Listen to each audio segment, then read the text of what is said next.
ladies and gentlemen, and welcome back to the channel Held Dominance. Anthony here. Please remember to like and subscribe, and also click that notification bell if you enjoy what you're seeing and if you want to continue seeing more. As you see, the title has said what the episode is. 6 Stories Saturday. I hope you enjoyed this episode, as there's a lot of stories that we need to go through. Firstly, the 3 games that were played. Friday night, we had to cover 2 games, give you a bit of a report on that, and also the World Club Challenge.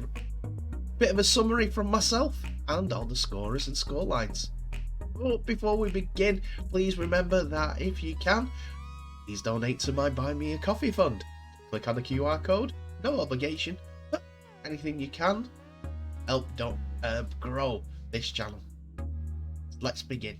Catalans opened up their Super League campaign with a 38 points to 24 victory at Wakefield Trinity, despite being without 2 of their star players in Sam Tompkins and Tyrone May. It was a tough old match, but it was attacking on the show. Wakefield were tormented by a former player. Wakefield had Jowett, Hall, Ashurst and Gaskell to thank for their tries, as well as Mason Lino kicking 4 from 4 as he was perfect with a boot for their 24 points. But the headlines went to Tom Johnston, who scored a hat-trick on his debut for Catalans Dragons against his former club, tormenting his former side with some very good tries. Other tries from Laguerre, Davis and Rouge capped off the performance for Catalans Dragons, but Adam Kieran had a fairly good day with a boot, as he hit 5 from 7. Catalans now have sights set on further victories later on this season, but Wakefield have got some attacking flair. It's just the defence they need sorting out. The second game of the day was Sheffield Eagles versus Batley Bulldogs, and it was the Eagles that came away with the victory over the last year's £1 million game of finalists. It was a one-way streak, as we can see, as Sheffield Eagles were resounding winners 36 points to 0. Tries from Thackeray, Halafihi, Senelafeu, Oaks, Jones, Bishop and Murphy settled the tie in the Eagles' favour, while Ashton kicked 6 from 6 goals. Despite winning their first game of the season, the Bulldogs have reached round 3, 2 losses and 1 win. And the final game of the day was a World Club Challenge between Penrith Panthers and St Helens at the Bluebet Stadium, and it was St Helens who came away as victors, winning 13 points to 12 due to a golden point extra time drop goal. Saints were the fastest out of the blocks, with Jack Wellesby and Conrad Hurrell scoring tries in the first half, and Tommy Makinson scoring 1 conversion to give Saints a 10 points to 0 half-time lead. Penrith came out of the blocks in the second half, with Isaac Tago scoring their opening try of the game, with Nathan Clearing adding the extras. Saints bombed 2 chances of extending the lead with drop goal attempts during the second half. It's let the Penrith Panthers off for Brian Tuttle to score after a Stephen Crichton bomb was fumbled near his own line by Jack Wellesby while he was jumping in the air. Nathan Cleary added the extras and sent us into golden point extra time. After a Crichton error, Saints drove down the field for Lewis Dodd to score the golden point extra time drop goal to send Saint fans home, and Saints home as world champions, possibly best team in the world.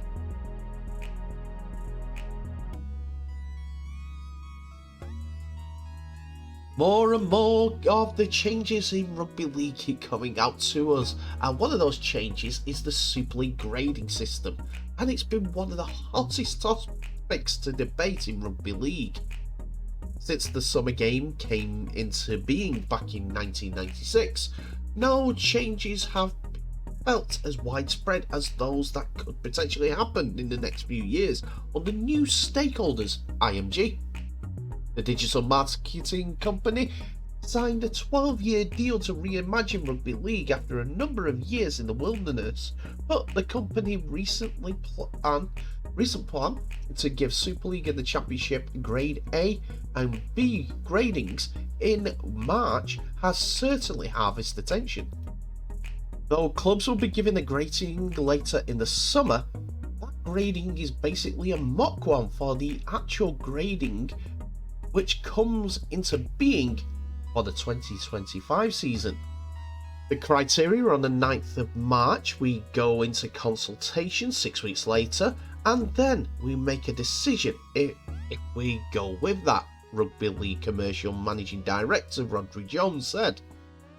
The thing that dawned on me, what we're forgetting is, it is a dry run in the first year.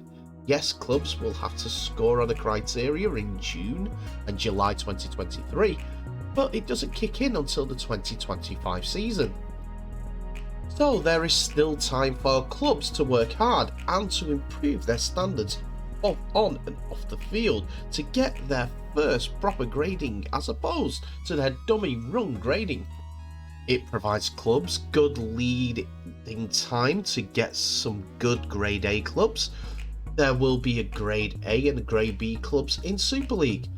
That can only be good for the sport if we can strive for the best.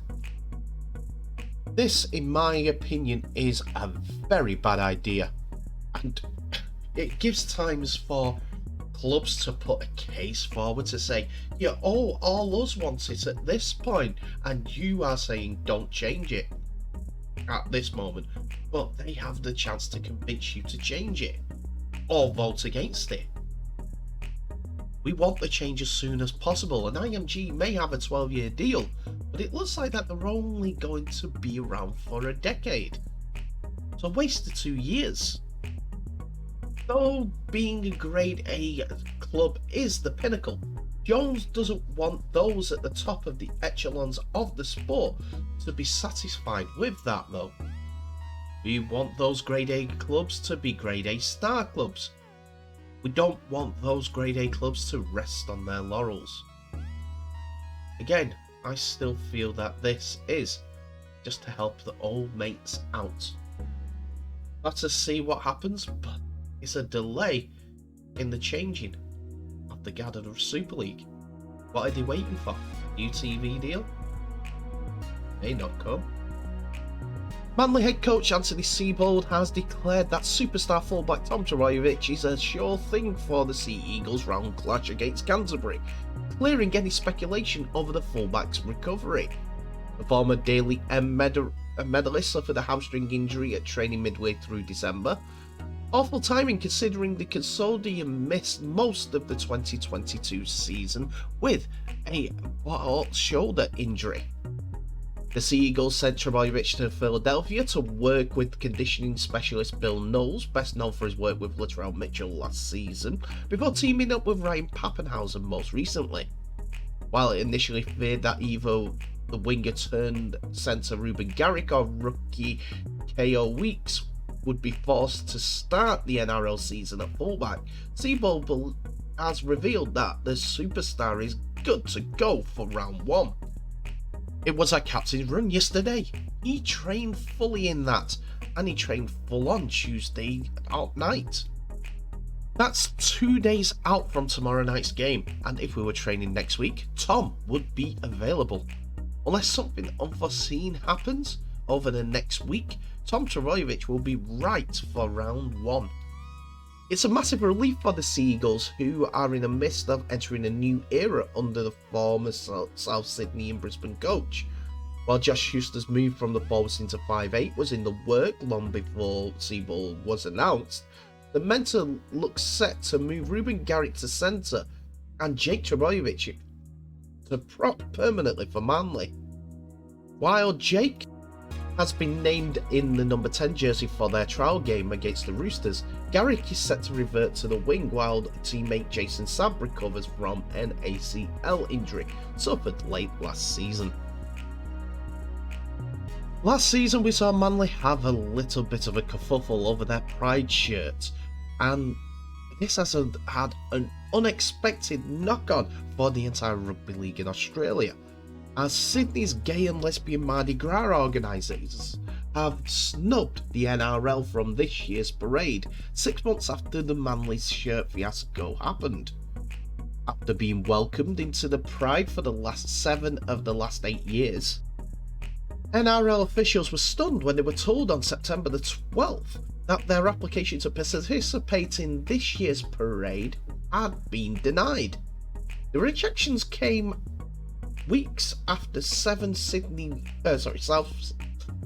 Sea Eagles players refused to play against the Roosters because of the club's botched everyone in league initiative, which involved rainbow piping on the Manly's traditional maroon and white jerseys.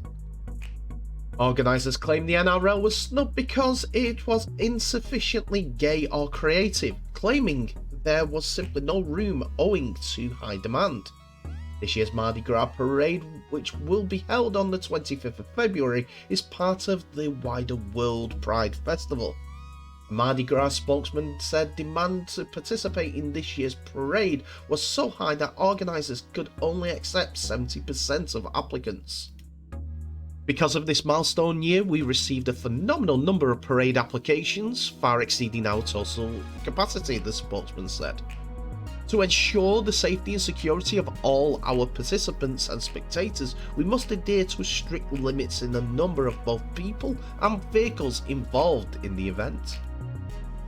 The spokesman wouldn't be drawn on whether the Manly boycott would have been a factor in the rejection of the NRL float, but said a curation meeting made of representatives of the LGBTQIA+ communities had assessed entries against a set of selection criteria.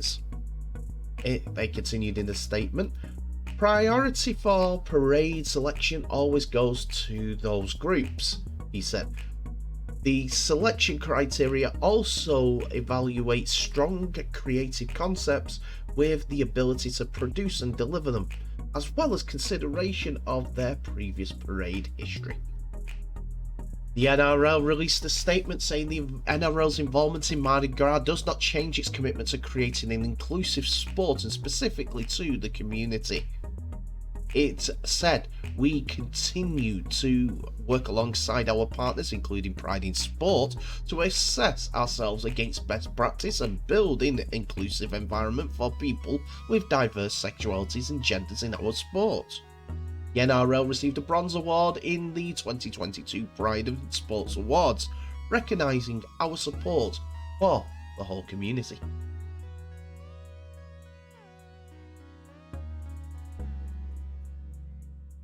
Catalan's Dragons and the Betfred Super League will have a higher national profile in France in 2023 thanks to a new broadcast agreement with the digital platform for L'Équipe Journal. Under the agreement, 5 of the Catalan's fixtures are confirmed for live coverage through L'Équipe's website and app in the first half of the 2023 Betfred Super League season. Their away game at Wigan Warriors on the 9th of March, Leeds Rhinos on the 25th of March, their home game against Warrington Wolves on the 8th of April, and against St Helens on the 5th of May, plus their Magic Weekend game against Wigan Warriors on June the 3rd, will all be broadcast on the app. Emmanuel Alex, the digital director of L'Équipe, said, "After broadcasting the Rugby League World Cup, we are delighted to offer the best of the club competition with the presence of the only French team, the Catalan's Dragons. The partnership is part of the promise of the L'Équipe's platform to offer the biggest competitions and to discover all sports." L'Équipe joins a growing list of broadcast partners across 5 continents as the global reach of Betfred Super League continues to grow, in partnership with the RDA agency, who deals with sports media rights, and IMG, the sports strategic partners. Rugby league fans in Australia and New Zealand will begin to enjoy the Super League fixtures up to and including the Grand Final on Fox League and Sky Sports respectively.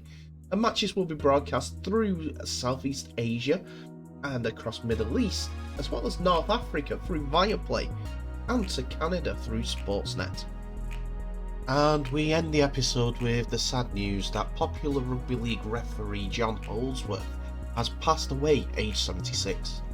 John was one of the sport's leading officials through the 80s and the 90s, taking charge of numerous major matches including 2 Challenge Cup finals at Wembley, a record 6 Premiership finals between 1981 and 1993, and the first World Club Challenge between Wigan and Manly at Central Park in 1987, where he dismissed Manly forward Ronnie Gibbs for the late hit on Joe Lydon. He retired in 1995 after 17 seasons on the Grade 1 list, but remained closely involved with rugby league in a number of other roles, including match commissioner and especially coaching future generation of officials, standing down as the head coach of the Yorkshire referees only last year at the grand old age of 75. More than a decade in the role. Dave Elliott, the RFL's acting head of match officials, said, "John Holdsworth made a significant contribution to rugby league, both as a leading referee and then in a number of roles after his retirement. The long list of major matches for which he has been appointed underlines the respect in which he was held by colleagues, coaches and players, and became a familiar figure for supporters and television viewers for well over a decade. On behalf of the RFL and the wider sport of rugby league, we send condolences to his wife Marlene, their family and friends.